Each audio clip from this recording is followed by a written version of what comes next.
Ben oui, mais en fait, c'est juste un peu particulier. Hein? C'est particulier parce qu'effectivement, il y a eu le tweet, mais je pense qu'il faut tout remettre un peu en contexte. Bon, d'abord, le premier ministre a souhaité une joyeuse Pâques à tout le monde, ce qui est tout à fait normal, commun. On est dans une société où il y a des gens qui sont croyants, d'autres qui sont non-croyants, d'autres qui appartiennent à des religions différentes.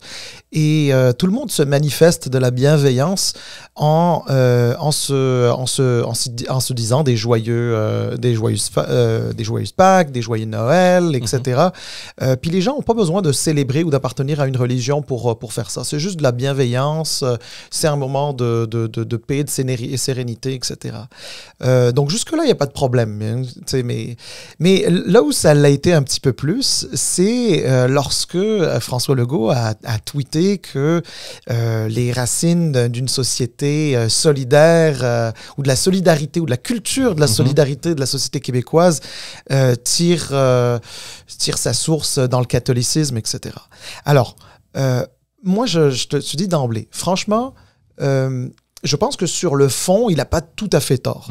Il n'a pas tout à fait tort parce qu'en réalité, c'est que toutes les religions, pas juste le catholicisme, donc toutes les autres branches du christianisme et puis les autres religions monothéistes et même d'autres religions, la solidarité est un aspect extrêmement important parce que c'est une valeur humaniste avant d'être une valeur spécifique à une religion.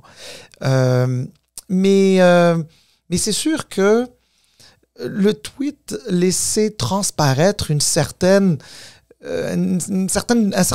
favoritisme, probablement parce que François Legault est lui-même de confession catholique ou tout du moins il s'identifie à ça, puis c'est bien correct. Moi, je suis assez libéral au sens philosophique du terme pour me dire, écoute, chacun a le droit de croire, pas croire en ce qu'il veut. Mais c'est sûr que c'est quand même le premier ministre du Québec, c'est le chef du gouvernement, et en plus de ça, sa posture politique à lui, celle de son gouvernement, c'est de dire la laïcité. Puis attends, don't get me wrong, la laïcité c'est très important, puis c'est important pour tout le monde. Pour tout le monde, c'est important. Sauf qu'il y a des conceptions de la laïcité qui divergent. C'est la raison pour laquelle, au Québec, on a ces débats-là. La laïcité, selon François Legault et son gouvernement, la réalité, c'est qu'elle s'étend au-delà de l'impartialité, de la neutralité de l'État. En réalité, c'est qu'elle va chercher même les individus, et particulièrement ceux qui représentent l'État. Mais George, qui représente mieux l'État québécois que le premier ministre du Québec lui-même? Donc moi, j'ai trouvé que c'était incohérent, paradoxal. C'était... En tout cas, j'ai pas trouvé ça très, très fin. Je pense pas que ce soit un gros problème, je veux dire, de société, mais il y a une incohérence et je pense que ça valait la peine que les médias le relèvent. Ouais, moi, comme je t'ai dit, je pense que si c'était pas une relâche à Québec, ça serait comme une manchette, puis après 1 heure, on en parlerait même pas.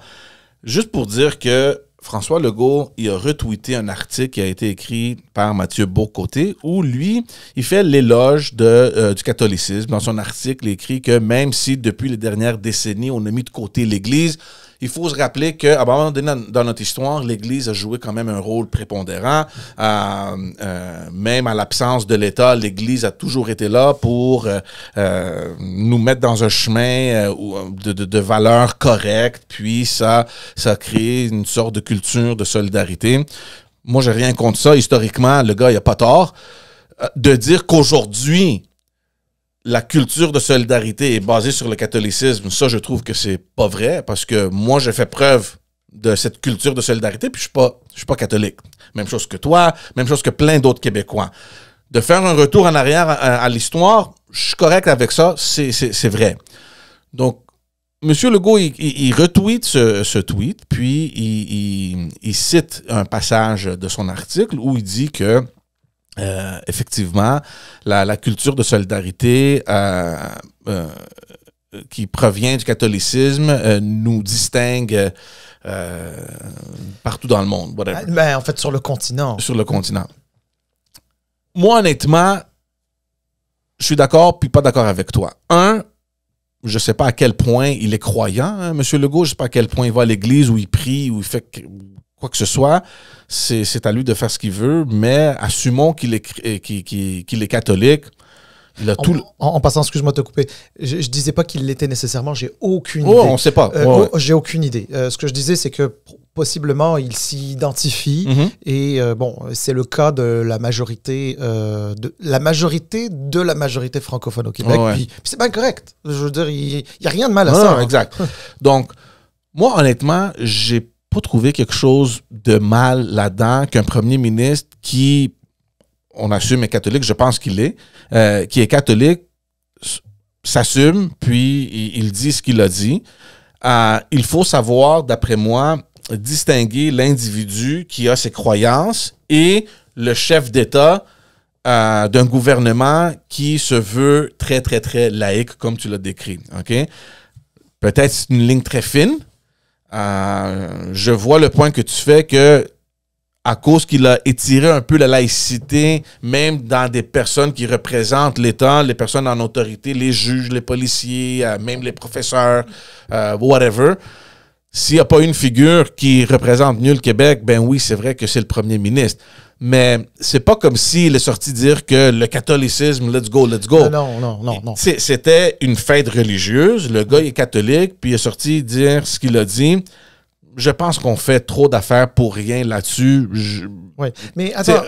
Look, puis je comprends les oppositions qui ont été rapides à l'attaquer à cause de tout l'aspect de laïcité qu'il a imposé avec ses projets de loi.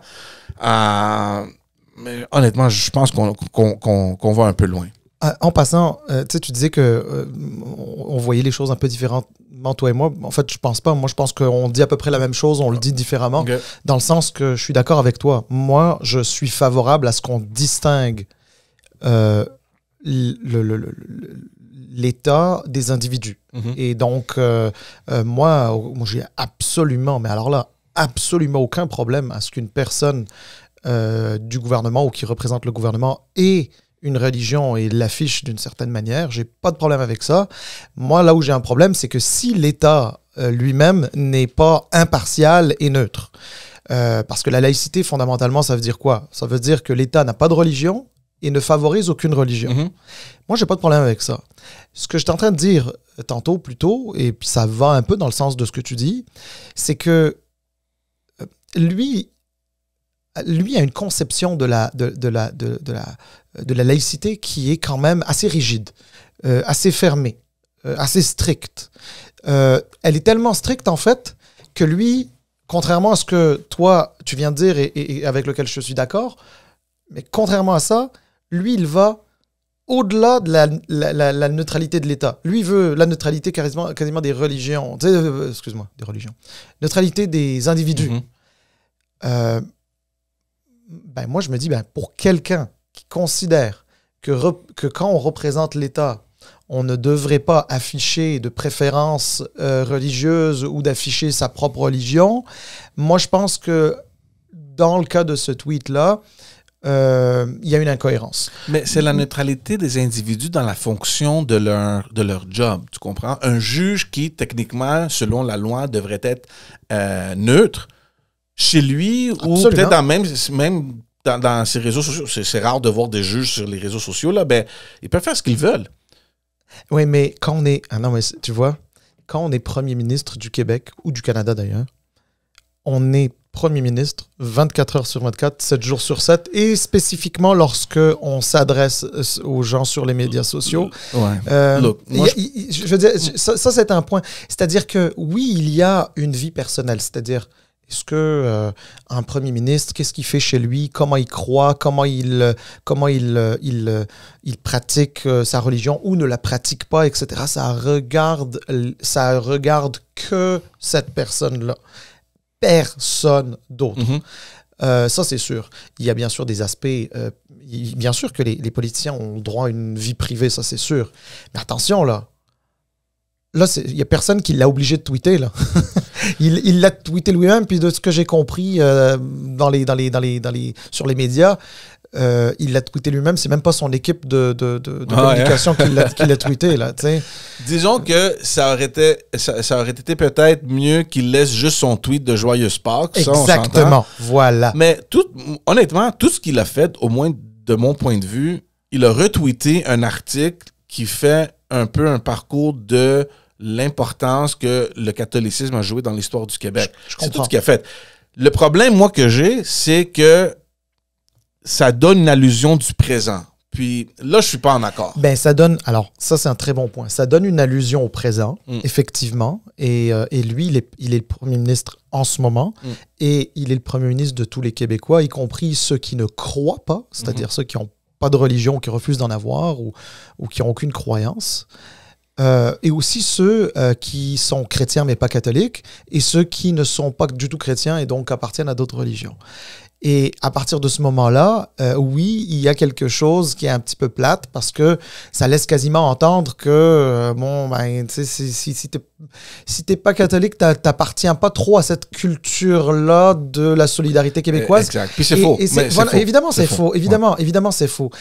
Ça, c'est dommage. Mais en plus de ça, lui, voyant qu'il y avait beaucoup de gens sur Twitter qui lui répondaient pour lui dire que ça n'avait pas d'allure, ce qu'il disait, etc., il en a rajouté un autre tweet. Ouais. Dans cet autre tweet, il dit « il faut distinguer la laïcité du patrimoine. » OK, donc quand c'est le catholicisme, c'est le patrimoine, mais quand c'est les autres religions de la chrétienté ou d'autres religions monothéistes ou autres religions encore, là, c'est plus du patrimoine. C'est-à-dire du Québec. On ne peut pas négliger le fait que le catholicisme a joué un rôle beaucoup plus important que les autres religions au Québec. Bien sûr, mais il reste que... toutes ces synagogues-là qui ont 150 ans d'histoire à Montréal, c'est des Québécois qui ont été là, qui ont participé à la société, qui ont aussi manifesté leur valeur de solidarité, etc., qui est venu peut-être enrichir cette culture de solidarité québécoise dont il parle. Certainement, mais... Il y a ça, puis je vais juste aussi aller un peu plus loin.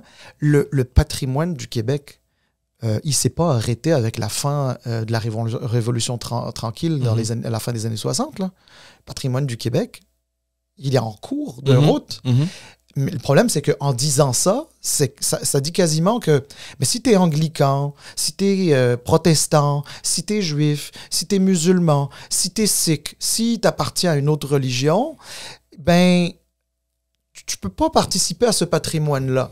Tu peux pas, c'est-à-dire ta culture, tes valeurs, aussi bonnes soient-elles, peuvent pas contribuer encore à la création de ce patrimoine. C'est là où j'avais un peu de mal. Je sais pas si c'est valide, parce que moi, je suis sûr et certain pour les synagogues auxquelles tu te réfères, certainement, il y en a quelques-unes qui font partie du patrimoine. Moi, je sais qu'il y a des églises orthodoxes grecques, par exemple, qui ont été reconnues, qui ont eu un statut de patrimoine, par exemple. Donc, il y a une reconnaissance. Je ne sais pas combien, évidemment, devant les églises catholiques, puis on va pas jouer là-dedans, c'est sûr, tu sais, au cours de l'histoire de la Nouvelle-France puis du Québec, le catholicisme était là bien avant le reste. Mais bien sûr. Et tous les Québécois, tous les Québécois doivent être contents de ça. Puis juste pour toucher ce que tu disais tantôt, que oui, ça continue, puis je pense qu'il y a d'autres institutions religieuses qui ont été reconnues, qui font partie du patrimoine québécois. Je ne sais pas combien il y en a, mais je sais au moins, pour les églises orthodoxes grecques, il y en a. Certainement, il doit en avoir pour les synagogues, pour les mosquées. Je ne sais pas si c'est le cas, mais de toute façon, on ne peut pas comparer, évidemment. Je comprends le point là, que tu fais, puis c'est très important que le premier ministre puisse se distinguer. Mais je pense que, franchement, it's too much for nothing. Regarde, il y a un truc sur lequel on va certainement s'entendre. Il n'y avait aucune malveillance de la part du premier ministre. Ouais. Aucune. Moi, je pense que c'est une maladresse d'une part, une incohérence politique d'autre part. Quand je dis incohérence, mais regarde, je me mets à la place de tous ces Québécois, en fait, de tous les Québécois, d'une certaine manière, à qui on a dit, avec la loi 21, par exemple, qu'elle vient renforcer la laïcité au Québec, Mhm. qu'elle vient l'encadrer, etc. Et les arguments, c'est l'État n'a pas de religion, les représentants de l'État ne devraient pas afficher leur religion ou leur préférence ou ceci ou cela, etc. Là. L'esprit, hein, je sais qu'on parle là des fonctionnaires en position d'autorité et les professeurs d'école, mais il reste que l'esprit était là. L'esprit, c'est, bon, ben, gardez votre religion chez vous à la maison, puis quand vous travaillez pour l'État ou que vous représentez l'État. Mais, tu sais, il y a des gens qui étaient bien sûr d'accord avec ça, mais il y en a certains qui vont se dire, ouais, mais alors, si je suis d'accord avec ça, comment ça se fait que le premier ministre lui-même, il sort pour dire ce genre de choses? Ouais. Il y a des gens qui vont se poser la question. Puis il y a aussi des gens qui ne sont pas catholiques qui pourraient se poser la question, est-ce qu'ils sont bien représentés? Mais c'est ça que je te dis que la ligne est très fine, parce que si le gars est catholique, là, tu peux pas lui dire, garde, le temps que tu es premier ministre, tu te la fermes. Évidemment. Mais c'est sûr que je sais pas à quel point il est pratiquant non plus, mais... Non, mais c'est évident, mais je suis d'accord avec toi. Mais d'ailleurs, c'est l'un des arguments des personnes qui sont contre la loi 21, dont je suis. C'est-à-dire que c'est pas vrai quand t'enlèves ton vêtement religieux que t'as plus ta foi. Tu sais, quand on demande à un monsieur qui va dans une école d'enlever sa kippa pour aller donner son cours de mathématiques, ben, c'est pas parce qu'il a enlevé sa kippa qu'il a arrêté d'être juif. La même chose pour la madame qui porte le foulard. C'est pas parce qu'elle va enlever son foulard qu'elle a arrêté d'être musulmane, là, tu sais. Puis en passant, il y a des gens qui portent des noms, des prénoms qui permettent aux gens de reconnaître de quelle religion ils sont, ou à tout le moins associés, là, tu sais.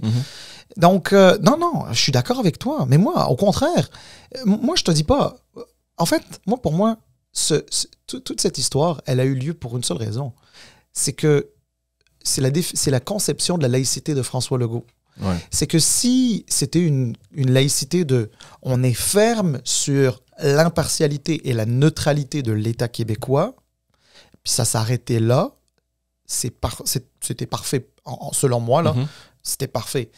Là où c'est imparfait, toujours selon moi, mais il y a d'autres personnes qui pensent aussi comme moi, c'est que sa conception s'en allait au-delà de l'État seulement, s'en aller jusqu'aux aux individus. On va s'entendre, il n'y a pas commis une erreur magistrale, il n'y a pas mort d'homme ou de femme, mais moi je pense à tout le moins que c'était malhabile et politiquement incohérent. C'était, ouais, au niveau politique, puisqu'on parle politique, là, c'était peut-être inutile de tweeter ça. Absolument. Peut-être qu'il aurait pu s'en passer. Tu sais.